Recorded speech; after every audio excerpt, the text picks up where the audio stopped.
I was telling Andy, okay, what is the passage that you it speaks to you the most regarding this, and this fits perfectly with what we're saying right now.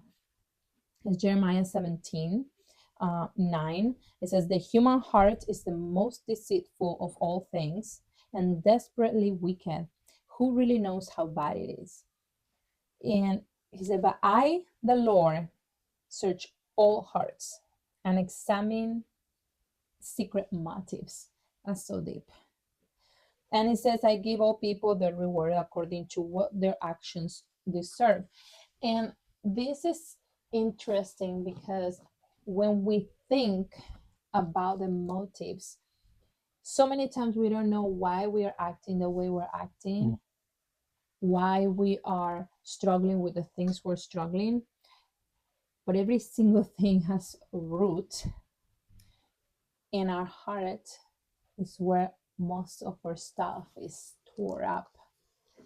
And so many times we do not know what's in it because we've been through so many struggles, so much hardship, so many things, loss, things that we don't even understand. Those are loss, and maybe we didn't deal with those things the way we were supposed to. And we just put it aside, and we just say, I'm gonna just keep moving forward, because we are taught, right, and we're conditioned everywhere to think, let's just keep on moving, let's just keep on.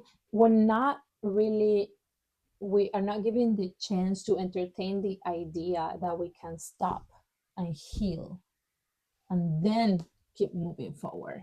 And the important part of healing, when we want to talk about healing and we want to talk about stopping, the idea is a good one, but not everything is healing and not everywhere is where we need to stop.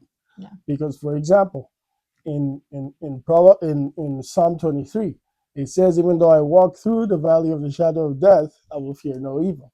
We are not supposed to stop in certain places because we walk through the valley of the shadow of death. We don't stop there.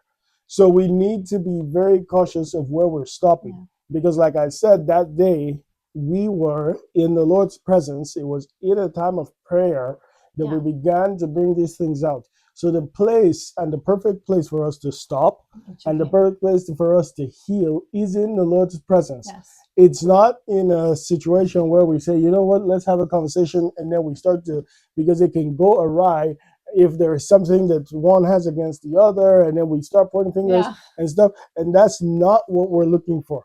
The proper place to heal is in the Lord's presence. And sometimes it might take more than once that we have to go to the Lord's presence to receive this healing, but we know for certain that God is able and He's the right place for us to go and make our stop and for us to get healed for anything that we have had going through in our lives. Remember, He says He searches the hearts and He gives everyone according to due rewards.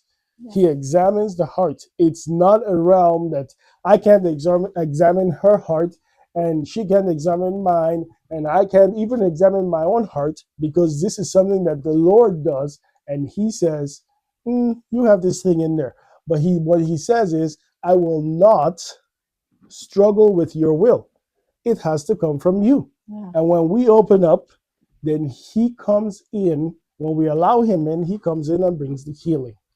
And that is true. And I love what you said about the right timing, because it's not everywhere that we're supposed to stop, and it's not every time that we're supposed to stop to heal. And it is in the presence of God, but also in His timing as well, because it's not like you said before, it's not like we have not prayed together before.